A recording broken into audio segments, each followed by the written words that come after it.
Umewahi kufikiria jua hili?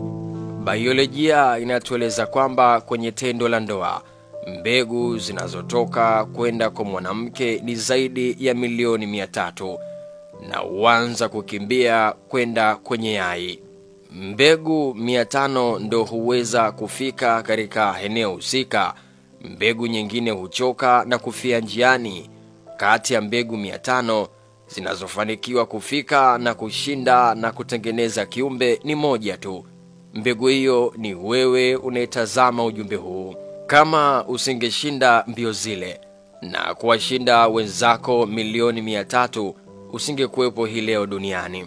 Biolojia inatueleza kwamba ulikimbia na kuwashinda wenzako milioni 300 bila macho, bila miguu, bila mikono.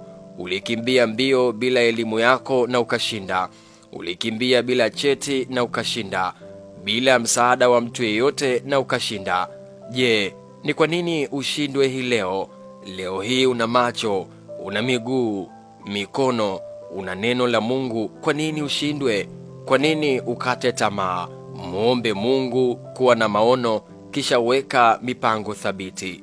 Utafanikiwa. Usikate tamaa hata siku moja, kwani ulishawahi kushinda katika mbio za watu milioni 3.